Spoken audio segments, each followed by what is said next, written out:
Iglesia Tiempos de Victoria presenta el estudio bíblico, intitulado Rebelión. En el principio creó Dios los cielos y la tierra. Y la tierra estaba desordenada y vacía, y las tinieblas estaban sobre la faz del abismo, y el Espíritu de Dios se movía sobre la faz de las aguas. Cuando la Biblia nos dice en el principio, no está hablando sino del principio antes, porque hubo un principio, antes de la rebelión de Satanás. Cuando Satanás se rebeló, cuando lo que conocemos como Satanás se revela, cuando la Biblia nos habla y nos dice, perfecto eras en todos tus caminos hasta que se halló en ti maldad. Se generó en él, se encontró en él la maldad. Porque si no parecería como que Dios creó el mal, ¿me va entendiendo? Y Dios no creó el mal. Es más, Dios en su sabiduría y en su deidad, el Padre, que en él no hay variación, no hay sombra de variación, no hay mudanza alguna, no hay tinieblas en Dios, en el Padre. Es evidente que no estaba en el corazón del Padre que alguien se pudiera revelar. Pero que Dios no sabía que Satanás se iba a revelar, no lo sabía. Porque en Él es amor, en su sabiduría, Dios es bueno. ¿Cuántos me van entendiendo? Dios es bueno, no existe. Si hubiera estado en Dios el hecho de pensar que alguien de todo ese ejército pudiera revelarse, entonces Dios es malo. Porque antes de generarse la maldad en alguien, ya estaba en él mismo. No existe la posibilidad alguna que el Padre pudiera saber que alguien se iba a revelar. Y el claro ejemplo es el que siempre uso, de que si estamos hablando dos personas, y yo estoy hablando con el hermano Gustavo, estamos hablando de la palabra de Dios, y yo saco un zurdazo, y le pego una piña, le doy un cachetazo, lo empujo, después él cuando les cuente a ustedes, Pablo me pegó.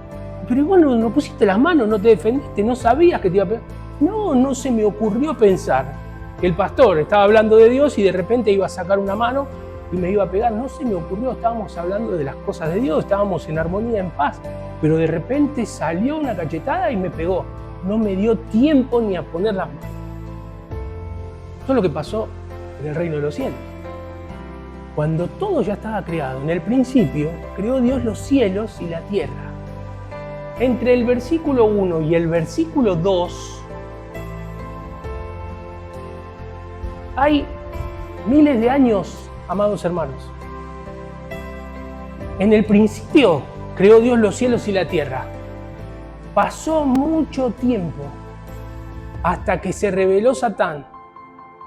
Fue retirado de ese lugar, se vino a la tierra y la Biblia nos cuenta en el versículo 2 que la tierra estaba desordenada y vacía. Por eso habla de un principio. ¿Cuál principio? Antes de la caída de ese querub, que mucha gente dice que es un ángel. No era ángel, era un querubín, era un general. Era alguien que no era monarca, no era mensajero, era querubín. La Biblia dice querubín, es querub. Era un general, era un señor. Y ¿por qué lo mandan a él, a este planeta y a terraformar la tierra para esperar la venida del Mesías? Porque así funciona. Después podemos hacer un estudio sobre eso también. Porque si era un príncipe o si era un monarca, por ejemplo los 24 ancianos, que eran todos monarcas, si lo enviaban a él, por decantación, si venía un príncipe, tenía que tomar él este lugar. Pero como no podían mandar a ningún príncipe ni a ningún monarca, decidieron mandar el monte del testimonio. Prepararon a un querub que pudiera funcionar como monarca, pero que pudiera funcionar también como querub. Que él viniera a preparar la tierra para la llegada del Mesías, entonces a él no le correspondía nada. Pero cuando él preparó todo, y él hablaba con monarcas, ¿viste que dice la Biblia? En las piedras de fuego te paseabas, querubín protector. Por los planetas del universo él andaba, en el reino de los cielos. ¿Viste que la Biblia dice ensancha el sitio de tu tienda, no seas escasa, no está diciendo que tires las paredes de la iglesia abajo y hagas una iglesia más grande. Te dice que ensancha el sitio de tu tienda, no seas escaso. Este personaje iba por los planetas, hablaba con los monarcas.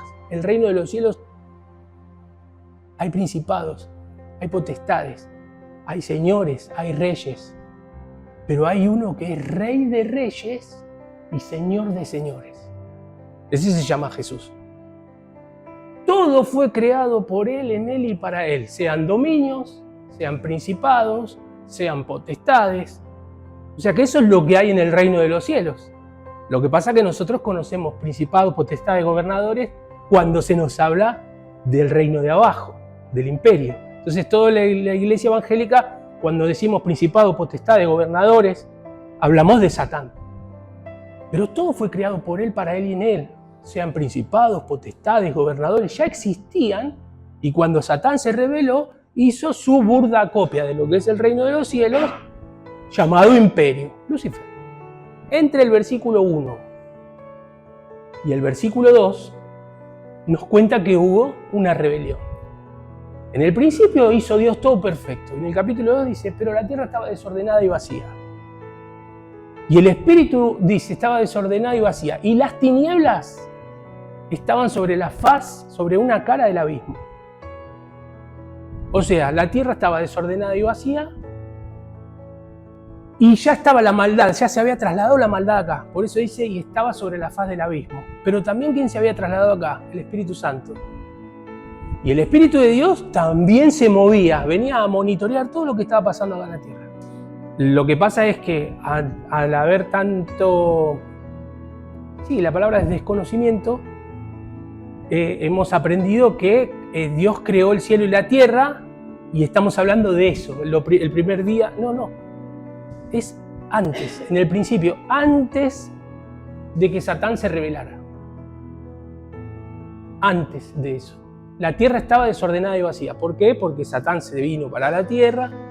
Los que habitaban esta tierra estaban en completa paz, porque pertenecían al reino de los cielos. Entonces, al pertenecer al reino de los cielos, ellos estaban trabajando en paz, en bendición.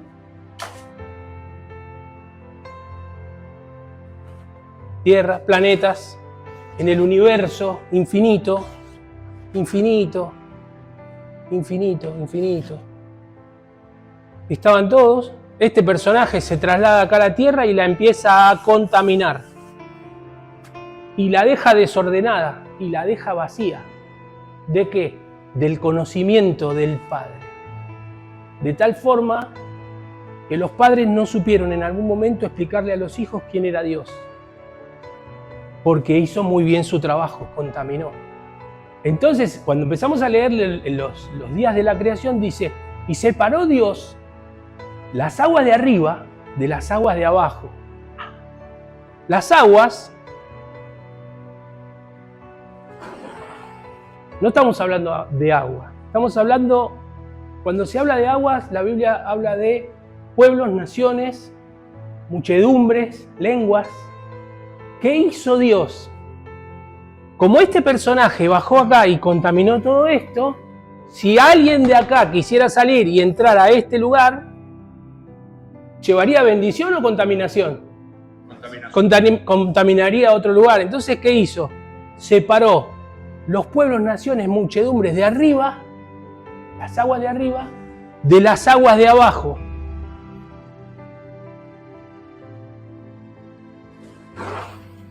Raquía. Nadie puede salir de este sistema solar, por más que quieran. No tenemos los métodos todavía para salir de nuestro sistema solar. ¿Lo han intentado? Abdías capítulo 1, versículo 4 dice, aunque te remontares hasta las estrellas, como el águila, y allí pusieres tu nido, de ahí te derribaré, dice Jehová. ¿Cómo se llamó el primer cohete que tiraron para arriba? El primero de todos, águila. Y la Biblia dice, aunque te remontares como las águilas, de ahí te derribaré. Dice Dios, que Él puso los límites de la habitación del hombre y los tiempos. Los tiempos, las dispensaciones, la edad que vive un hombre y los límites de su habitación. Porque de acá el hombre no puede salir. Sí que puede salir de acá, no se puede trasladar a otro sistema solar. Nuestro sistema solar cuenta con 8 planetas: Sol, Luna, estrellas. ¿Estamos? Ese es nuestro sistema solar. Al lado de nuestro sistema solar hay sistemas solares mucho más grandes que el nuestro, con sus planetas, con sus soles, con sus lunas, con sus estrellas. Al lado del otro hay otro más grande, después al lado hay otro más chico, y es infinito. Si usted va, busca en internet y va a ver la Vía Láctea. Son sistemas solares. En nuestro sistema solar el hombre no puede salir. Puede llegar a Marte, puede tirar un cohete no tripulado a algún lugar, hasta ahí. Por una sencilla razón, amados, por los años luz. Si tuviéramos la tecnología para tener un cohete que va tan rápido como la velocidad de la luz, ¿por qué el mar llega hasta un lugar y se vuelve? Y crece un poquito más, se lleva un médano y se vuelve. ¿Por qué?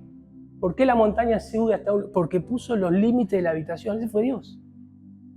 Entre todas esas cosas, Dios separó las aguas de arriba de las aguas de abajo. Para que nadie que esté acá contaminado salga de acá, si no viene primero Jesús y se lo lleva. Por eso que necesitamos buscar a Dios. Y en su venida, los que estemos ahí, nos vamos con Él. ¿Cuántos dicen amén a eso? Bien, entre el versículo 1 y el versículo 2 hubo una gran batalla. Hubo una gran pelea, hubo una rebelión. El reino de los cielos fue abofeteado, fue golpeado, literalmente fue dañado el reino de los cielos por la infección de ese Satán. Se halló en ti la maldad, le dice. El único que se hizo daño fuiste vos. Nadie se hizo daño más que vos. Y el daño colateral. Cuando vos decís que alguien hace una maldad y lo encuentran haciendo esa maldad, ¿no tiene que pagar las consecuencias? ¿Quién se hizo daño? Él mismo. Dañó a alguien más, pero ¿quién se hizo daño? Él mismo. Entonces a este personaje se le dice, eras perfecto hasta que te hiciste daño. Porque todo lo que generaste se va a arreglar, pero con vos ya no hay vuelta atrás. Amados, guárdense esto en su corazón. Si Dios hubiera pensado alguna vez, el Padre hubiera pensado alguna vez, por un segundo, que Satanás, o quien conocemos como Satanás, se iba a rebelar, Satanás tendría perdón. Piénselo. Entonces no estaríamos hablando de evangelio. Si por un segundo Dios hubiera dicho, pero ¿qué pasa si alguno de estos se me revela? Y después se revela Satán, Satán viene, le pide perdón y Dios lo perdona, porque también Dios es malo. Pero Dios es santo, Dios es bueno, jamás se le hubiera ocurrido que alguien se iba a revelar. Satán no tiene perdón, ya fue condenado, ya fue juzgado. Lo que pasa es que está prófugo de la justicia y lo están buscando. Por eso te molesta a vos y me molesta a mí. Pero el plan de Dios va camino a prenderlo y fragmentarlo para que no lastime más a nadie. Por eso es que no se puede salir de acá. Porque Dios puso los límites de la habitación del hombre. En el principio era el Verbo, y el Verbo era con Dios, y el Verbo era Dios. Paramos ahí. En el principio era el Logos. No está hablando de Jesús. En el principio era la palabra. Esto lo cuenta Juan. En el principio era la palabra. Y la palabra era con Dios. La palabra era Dios. Verso 2. Este era en el principio con Dios, la palabra, o póngale esto, Logos. Este era en el principio, el Logos. Este era en el principio con Dios. Todas las cosas por Él, por ese Logos, por esa palabra, fueron hechas. Nada de lo que ha sido hecho, sin Él, nada de lo que ha sido hecho fue hecho. En Él, en el Logos, estaba la vida, y la vida era la luz de los hombres. Acá hace un parate y empieza a hablar de otro tema. Al principio nos está contando, en el principio era la palabra, en el principio Dios creó todas las cosas. ¿Recuerda Génesis capítulo 1? En el principio creó Dios los cielos y la tierra. Bueno, Juan cuenta lo mismo, en el principio era la palabra y la palabra era la luz de los hombres. Y acá me cuenta que hubo una rebelión. La luz en las tinieblas resplandece y las tinieblas no prevalecieron. O sea que ahí hubo una batalla, porque está hablando de prevalecer. Hubo una puja. Génesis nos dice que la tierra estaba desordenada y vacía, que las tinieblas estaban sobre la faz del abismo y el Espíritu Santo sobre la faz de las aguas. Y Juan nos dice que la luz sobrepasaron las tinieblas. O sea que nos está contando de un logos, cambia abruptamente en el versículo 5 y cuenta que hubo una rebelión. La luz en las tinieblas resplandece y en esa batalla las tinieblas no prevalecieron contra esa palabra, contra ese logos. Seguimos. Cambia de vuelta el tema. Hubo un hombre enviado de Dios, el cual se llamaba Juan el Bautista. Este vino por testimonio, para que diese testimonio de la luz, a fin de que todos creyesen por él. No era él la luz, sino para que diese testimonio de la luz. Aquella luz verdadera que alumbra, no dice alumbraba, no dice alumbrará. Él está diciendo, Él no es la luz, Él vino para dar testimonio de la luz. Y ahora está hablando, aquella luz verdadera que alumbra a todo hombre. Cuando dice que alumbra a todo hombre, mire esto. Yo recién le hablé de planetas. Alumbra, esa luz de Jesús alumbra el reino entero. Lo dice en tiempo presente, aquella luz verdadera que alumbra a todo hombre, venía a este mundo contaminado por la caída de ese personaje. Aquella luz verdadera que alumbra, está alumbrando ahora mismo en el reino de los cielos a todo hombre, venía a este mundo. En el mundo estaba y el mundo por él fue hecho, pero el mundo no le conoció. A lo suyo vino, él vino a hacer su parte y los suyos no le recibieron. Pero a todos los que le recibieron, a los que creen en su nombre, les dio potestad de ser hechos hijos de Dios, los cuales no son engendrados de sangre ni de voluntad de carne, ni de voluntad de varón, sino de voluntad de Dios. Y acá aparece Jesús en el verso 14. Y aquel verbo, aquel logos, aquella palabra, ahora se hizo carne y la pudimos ver. Y el verbo fue hecho carne y habitó entre nosotros y vimos su gloria, gloria como del unigénito del Padre, lleno de gracia y de verdad. Recién en el versículo 14 aparece nuestro Señor Jesucristo, que aparece aquella luz verdadera que alumbra a todo hombre, ahora iba a venir a este mundo. Ese logos por el cual fue todo creado, ese verbo, ahora se hizo carne y habitó entre nosotros. En ese versículo podemos entender el otro versículo del que dice que el Señor Jesús se despojó a sí mismo, tomó forma de siervo. Él no se aferró a nada, sino que Él tomó forma de siervo y vino a esta tierra y dio su sangre por todos nosotros. Y acá lo dice, aquel verbo se hizo carne, dejó su forma de Dios, se hizo hombre y vino y murió por nuestros pecados. Se despojó de sí mismo tomando forma de siervo, se hizo carne, hecho semejante a los hombres, y obedeció al Padre. Mira, y estando en la condición de hombre, se humilló a sí mismo, haciéndose obediente. Obedeció una orden directa del Padre. Vas a morir en una cruz. Tiene que ser en una cruz. Y estando en la condición de hombre, se humilló a sí mismo, siendo Dios, se hizo hombre. Ahí está la humillación a sí mismo. Voluntariamente se hizo hombre, se identificó con nosotros, haciéndose obediente a la orden de su Padre hasta que tenía que morir en una cruz. No podía morir en otro lado que no sea en una cruz.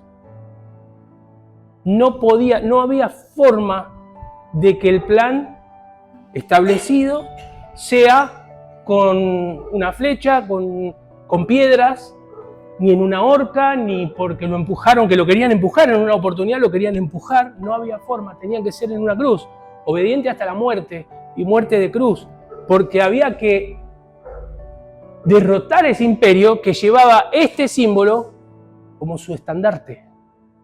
Entonces ahí había que derrocarlo, acá había que derrotarlo, no en otro lado. Jesús llevaba la cruz,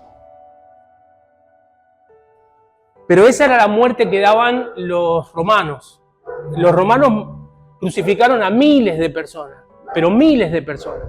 Y otras muertes tan atroces, ¿no? Y el reo de muerte tenía que cargar su cruz. No solo Jesús cargó su cruz. Muchas personas tuvieron que cargar la cruz y llevarlas hasta el lugar a donde los iban a crucificar. Acá la gran diferencia fue que este que cargaba esa cruz era santo. Era la gran diferencia. Eso es lo que hizo el antes y el después en la historia de la humanidad. No era la cruz, sino quien la estaba cargando en ese momento. Y Jesús dice, todo aquel que quiera ser de mi discípulo, lleve su cruz. Niéguese a sí mismo y sígame. O sea, tenés que tomar vos tu cruz, yo tengo que tomar mi cruz, tengo que tomar mi vergüenza, tengo que tomar mis puntos oscuros, tengo que cargar con eso y hacerme discípulo. Y cuando me empiezo a ser discípulo y empiezo a estar en más relación con Él, esas cargas, ese peso que está sobre mí, se empieza a ir. Y empiezo a ser libre, me siento mejor. Puedo ver, puedo pensar, puedo creer. Juan entonces nos cuenta que en el principio era el verbo. En el versículo 5 nos habla que hubo una rebelión. No nos dice específicamente que hubo una rebelión, pero nos dice que hubo una pelea entre la luz y las tinieblas. Y que la luz prevaleció, las tinieblas no pudieron hacer nada. Juan está en sintonía, pero absoluta, con lo que escribe Moisés en Génesis capítulo 1. Y no se conocieron, no se vieron, vivieron en años diferentes. Y están en sintonía porque el que está inspirando todo eso es el mismo Espíritu de Dios.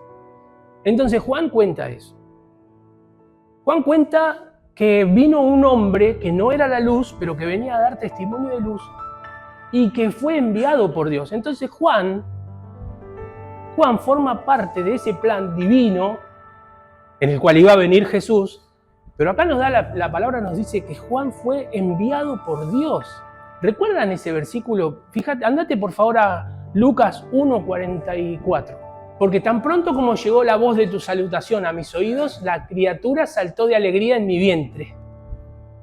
Estaba en el plan de Dios que María visitara a Elizabeth. Jesús ya estaba en el vientre de María. Jesús ya se había hecho carne. Ya estaba en el vientre de María. Estaba lleno de Dios. Y cuando María fue a visitar a Elizabeth, la criatura en el vientre de Elizabeth o Isabel saltó de alegría y fue lleno del Espíritu Santo. Por eso que Juan nos cuenta y dice, hubo un hombre enviado por Dios, estaba dentro del plan de Dios, no es que se portó bien, él entregó sus pecados, no, estaba dentro del plan de Dios que Juan era quien iba a hacer, ¿no? Esa tarea. ¿Quién fue el primero que dijo el reino de los cielos se ha acercado? Juan, estaba dentro del plan. Él tenía que dar testimonio de la luz, él vino a dar testimonio de esa luz que venía a este mundo. No era él la luz, él no negó, él dio testimonio, él no negó al Cristo, él dijo que él no era, que venía detrás de él alguien más poderoso. Juan el Bautista, o Juan el Bautizante, fue quien dio el testimonio de que el reino de Dios se acercaba en la persona de Jesucristo. Él viene y dice, el reino de los cielos se ha acercado, y empieza la gente a creer, y se empiezan a acercar y empieza a bautizar, y al tercer día, dice la Biblia, está bautizando Juan en el Jordán, levanta la vista y ve que venía caminando uno solito. Dice aquí el Cordero de Dios que quita el pecado del mundo. Ya lo reconoció. Ya lo conocía a Jesús. Se conocían de chiquito. Ya lo conocía. Pero ahora él está en ese momento con toda la unción y reconoce que era el Mesías. Dice, aquí el que quita el pecado del mundo. ¿Por qué no lo dijo antes? Porque no estaba inspirado en ese momento. Ese fue el momento. Y después dice, es necesario que él crezca y que yo mengüe. Chao, le cortaron la cabeza a Juan, terminó el ministerio de Juan y Jesús empezó. Pero ¿quién fue lo que dijo. ¿Quién abrió ese camino? ¿Quién dio el testimonio? Juan el Bautista.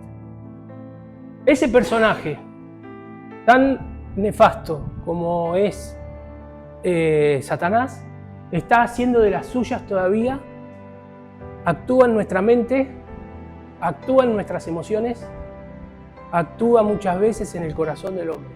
Porque cuando el hombre no le da el corazón a Dios, a alguien se lo tiene que dar. El hombre, cuando nace, cuando hablo del hombre, hablo de la raza, ¿no? Del ser humano. El ser humano cuando nace, nace perfecto. Pero hay una parte que está vacía. Hay una parte que está vacía en el hombre, que es, yo calculo que alguna parte de su alma o su corazón, hay una parte que está vacía. Es la parte que el hombre va a utilizar para adorar. Con el tiempo, cuando va creciendo, los padres le van enseñando el camino, le van enseñando cómo se come, a qué hora se duerme, le van enseñando que meter el dedo en el enchufe es malo, pero también le van a enseñar y lo van a formar en las cosas de Dios. ¿Le van a enseñar quién es Dios o no se lo van a enseñar? Pero la realidad es que esa parte dentro del ser humano está vacía y alguien la tiene que llenar. Si no la llena con Dios, la va a llenar con algo. Pero la tiene que llenar, porque el ser humano fue creado para adorar. Hay una parte que tiene que ver con la adoración y hasta el último hombre en esta tierra que diga que no cree en nada, encontrarlo en la cama de un hospital antes de morir va a saber que cree. ¿Me va entendiendo? Ni siquiera los ateos existen. Porque si vos encontrás un hombre que está preocupado para probarte que Dios no existe, es porque él ya cree que existe, entonces está buscando estrategias para decirte que no existe y busca la forma de explicar de que Dios no existe. No pierdan el tiempo de hablar con personas que dicen ser ateas porque son los que más creen. Tal vez no crean en Dios, porque obviamente están defendiendo una bandera que Dios no existe, pero son deístas o son teístas. Pero siempre van a saber, si están tratando de probar la inexistencia de alguien superior, es porque ya están entendiendo que existe.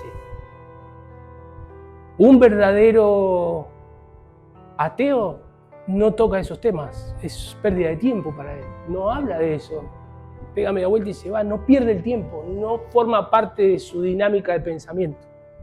No existe, ¿cómo vamos a hablar de algo que no existe? Mirá lo que dice Jesús, acordate lo que contó Génesis 1, lo que cuenta Lucas en el capítulo 1, y lo que cuenta ahora el mismo Jesús en Mateo 13. Les refirió otra parábola diciendo, el reino de los cielos es semejante a un hombre que sembró buena semilla en su campo. Ese hombre, Jesús está hablando de su padre. Ese hombre plantó una buena semilla, creó una buena semilla, el código genético hombre. Es una buena semilla, perfecta, en su campo, en el reino de los cielos. El reino de los cielos es semejante a un hombre que plantó buena semilla en su campo. Seguimos. Pero mientras dormían los hombres, no es que estaban durmiendo en el reino de los cielos, sino que mientras nadie esperaba que algo malo ocurriera, vino su enemigo. No es el enemigo de Dios, no es el enemigo de Dios, él se rebeló, él también en su momento amó a Dios. Él se rebeló, ahora él es enemigo de la semilla. Él ya sabe, él no puede decir, si bien entendemos que es el enemigo, pero el Padre ni siquiera está batallando con Satán. No hay chance. Es así Satán en relación al Padre. Satán es el enemigo de la semilla. Vino su enemigo mientras los hombres dormían y sembró cizaña entre el trigo y se fue. Obviamente que usted entiende y yo entendemos que cuando Satán daña a un hombre, toca la niña de los ojos de Dios. Por supuesto que daña. Pero el daño ya se generó, o sea, no hay más daño del que ya hizo. No es que Dios sigue diciendo, ay, ahora me duele más porque ahora lo tocó a Martín y después lo tocó a Jeremías y ahora me duele más todavía. El Padre no anda llorando porque todavía Satanás sigue haciendo daño. El daño ya se generó y ahora hay que solucionarlo. Mientras los hombres dormían, vino su enemigo, sembró cizaña entre el trigo y se fue. Lo que nos está contando Jesús es que mientras estaban todos en paz en el reino de los cielos, este personaje se rebeló y puso su maldad y se fue. Por eso la Biblia lo tipifica como la serpiente. ¿Qué hace la serpiente? Viene, busca la presa, rápidamente la muerde, la suelta y se retira. Y se queda a unos metros esperando que el veneno haga efecto. Cuando la presa quedó tiesa, viene despacito la serpiente, se lo lleva a un lugar seguro y se lo come. Satanás hace eso, vino, inoculó su pecado y se fue. Vino su enemigo, sembró cizaña y se fue. Por eso en el reino de los cielos, esa serpiente, no hablen con ella. No porque era una víbora, sino porque el comportamiento fue como una serpiente. ¿Cuánto dicen amén? Y cuando salió la hierba y dio fruto, entonces apareció también la cizaña. Todos nosotros estamos hoy acá en la iglesia, estamos todos haciendo el estudio bíblico, estamos bárbaros, pero tal vez, y solo tal vez hoy, el enemigo sembró algo en tu corazón y se fue. Y estamos acá escuchando la palabra. Y de acá a una semana o dos explota la bomba. Porque ese es su trabajo. Inocula su veneno y se va. Y cuando menos nos damos cuenta, el otro yo se nos sale y hace estragos. Y hay que ir a buscarlo a ese otro yo. En oración, en ayuno, hay que arrepentirse, hay que agarrarlo, traerlo, meterlo de vuelta acá adentro, porque el otro Pablo todavía está vivo ahí adentro. Este es el Pablo que yo dejo ver.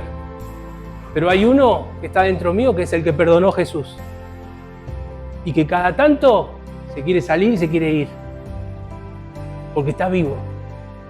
Por eso yo siempre digo, amados, lo digo siempre, cuando vos escuches a alguien que habla y que nunca le pasa nada, que siempre Dios le habla, que siempre el Espíritu Santo está ahí, y mientras el pastor hablaba, el Espíritu Santo me decía, mentira. Mentira. Porque Dios es orden. Si está hablando fulano de tal, los demás oyen. Es corta. Dios es orden. Las cosas que pasan cuando alguien... Si la Biblia dice que donde hay 2 o 3 en su nombre, Él está ahí en medio de ellos, yo no tengo que sentir hoy a Jesús. Él está acá. Él dijo, donde hay 2 o 3 en su nombre, Él está.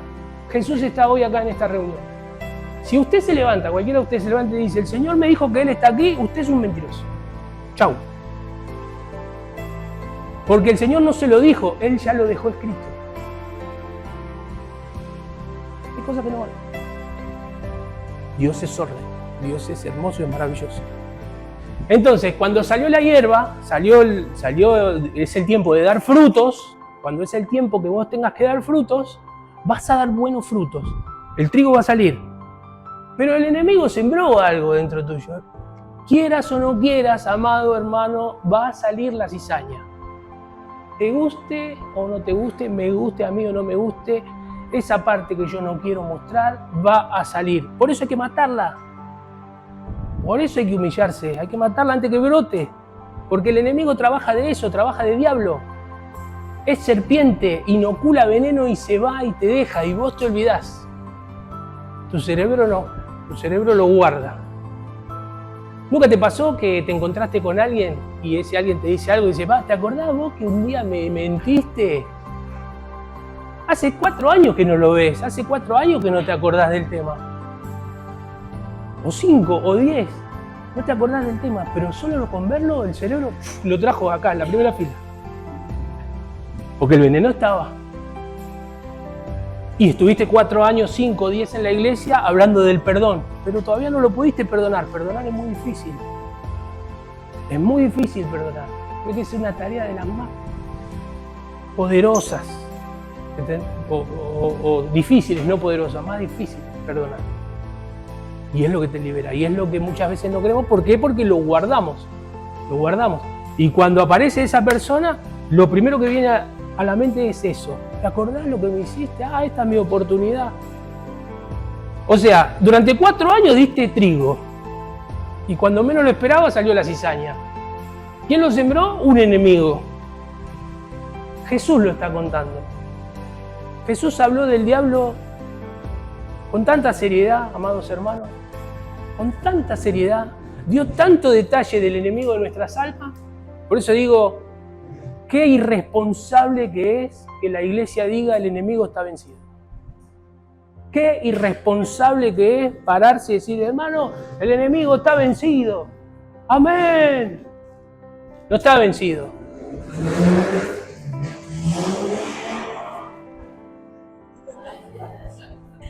El enemigo no está vencido. Vos no venciste a nadie, yo no vencí a nadie. Jesús lo venció. Está prófugo de la justicia y va a hacer todo lo que pueda para dañarte a vos y a mí. Amado, por más que estés en la iglesia, los frutos van a salir. Y las obras de la carne también. Depende de nosotros. Lo dice Jesús. Cuando salió la hierba, dio fruto. También apareció la cizaña. ¿Cuál es la diferencia entre la cizaña y el trigo? El trigo cuando lleva fruto se inclina por el peso. Se inclina, parece que está adorando a Dios. Hay que venir a espigarlo. La cizaña es casi igual al trigo, nada más que queda siempre erguida, siempre de pie. Lleva su fruto, pero es otro tipo de grano. Se puede hacer harina con ese grano. Se puede hacer pan, pero hace mal. Y si lo consumís mucho, te puede llevar a la muerte. ¿Qué le dijeron entonces los discípulos a Jesús? O cuando Jesús está contando. Y vinieron, seguimos, sigue con la palabra. Vinieron entonces los siervos del padre de familia y le dijeron: Señor, ¿no sembraste una buena semilla en tu campo? ¿De dónde pues tienes cizaña? ¿De dónde salió esa maldad? Si vos sos bueno. Es lo que le estaba contando. En el reino de los cielos alguien se rebeló. ¿Quieres que vayamos y la arranquemos? Él les dijo: no sea que al arrancar la cizaña también arranquen con ella el trigo. Dejen crecer juntamente lo uno y lo otro hasta la siega. Y al tiempo de la siega yo diré a los segadores: recojan primero la cizaña y átenla en manojos para quemarla, pero recojan el trigo en mi granero. Y acá está hablando del arrebatamiento de la iglesia. El trigo será recogido y será llevado al granero. La cizaña será quemada en el fuego. Dejen crecer juntamente lo uno y lo otro hasta el tiempo de la siega, hasta el tiempo de la cosecha. No sea cosa que al arrancar la cizaña también se pierda un poco de trigo. Porque pensémoslo bien, ¿no sería mucho más fácil para todos nosotros que venga el mismo Señor y mate a Satanás? Que lo busque, que lo encuentre y que lo mate. Que mate a todos sus siervos. ¿No sería más fácil? Pero ¿te pusiste a pensar que muchos de nosotros sin saber estamos sirviendo a Satán? ¿Qué está diciendo? Sí, tus pecados y los míos, tus pecados no confesados, tu no arrepentimiento y el mío, tu oscuridad y la mía. Muchas veces somos cizañas. Si Cristo matara a Satán hoy, si Cristo hoy viniera y hiciera ese juicio sobre Satán, dice: no sea que al arrancar la cizaña, aquellos que se creen trigo también se pierdan. Más vale dejemos crecer lo uno y lo otro, y al fin de los tiempos yo voy a ir uno por uno y voy a decir quién es quién. Los míos se van a ir a mi granero y los otros serán quemados en el fuego. ¿Le damos dolores de cabezas a Jesús? De alguna manera sí. Jesús es tan amoroso con nosotros que Él no va a ir en contra de Satán hoy, que muchos de los que estamos acá tal vez nos podríamos perder. Por lo que le dije recién: falta de perdón, pecados no confesados, pecado deliberadamente, búsqueda de cosas que no tienen que ver con el Evangelio. El Señor no retarda su promesa. Vos andá analizando la parábola del trigo y la cizaña y lee este versículo. El Señor no retarda su promesa, según algunos la tienen por tardanza. El Señor no viene, no va a venir nunca porque hace 2000 años y no viene. Sino que es paciente para con nosotros. No es paciente con el mundo. El mundo está bajo las garras de Satán. Si Cristo viene, el que está afuera se queda. Ya lo dijo. Pero Él es paciente para con nosotros, no queriendo que ninguno se pierda, sino que todos procedan al arrepentimiento. Nuevas oportunidades. Si Él viniera hoy, amado hermano, tal vez el pastor Pablo se queda. No queriendo que ninguno perezca, que ninguno se pierda, sino que todos procedan al arrepentimiento. Jesús sabe que muchos de los que estamos acá adentro tenemos una partecita de cizaña. No te va a tocar. Hay oportunidad de cambio. Depende de mí. Depende de vos, que querramos hacerlo. Porque Él no quiere que ninguno se pierda. No quiere mandarme al infierno. El infierno no fue creado para mí, fue creado para Satán. Y si no lean en Apocalipsis, cuando Satán es arrojado al fuego, el primero que va es la bestia, el segundo el falso profeta. después la muerte, después el Hades, después no sé quién más, y en el último lugar, el que no se halló escrito en el libro de la vida. Hasta en eso, al hombre siempre a lo último, porque no es el lugar para el hombre. El hombre va a ese lugar porque eligió ir, porque oportunidades de cambio todos los días. ¿Cuántos me dicen amén? Bien, entonces la parábola del trigo y la cizaña también nos cuenta de esa rebelión. Génesis capítulo 1 nos cuenta entre el verso 1 y 2 que hubo una batalla, una rebelión, en la que las tinieblas se trasladaron a este planeta. Juan nos cuenta en el versículo 5 que hubo una pelea entre el reino de Dios y el imperio, entre la luz y las tinieblas. La luz significa información, las tinieblas significan ignorancia. La información en contra de la ignorancia. Nosotros somos hijos del día, hijos de la luz, no de la noche. Nosotros somos hijos de la información. A nosotros se nos informa qué es lo que está pasando. Que la iglesia no sepa, ese es un tema porque la iglesia no quiere saber, pero a nosotros se nos informa. Porque todos ustedes son hijos de la luz, hijos del día, hijos de la información. No somos de la noche ni de las tinieblas. Nosotros no estamos en la ignorancia. Por tanto, no durmamos como los demás. Si nosotros sabemos que Cristo viene, tenemos esa información. No estemos durmiendo como los demás, sino velemos, seamos sobrios. Pues los que duermen, en su ignorancia duermen, de noche duermen. Y los que se embriagan, en su ignorancia se embriagan. Pero nosotros que somos del día, seamos sobrios, habiéndonos vestido con la coraza de fe y de amor y con la esperanza de salvación como yelmo. ¿Mirá cuánta información tenemos? Toda esa información que nosotros recibimos es la que nos hace que cada día nos levantemos y a pesar de nuestras faltas y de nuestros pecados, esperemos a Jesús.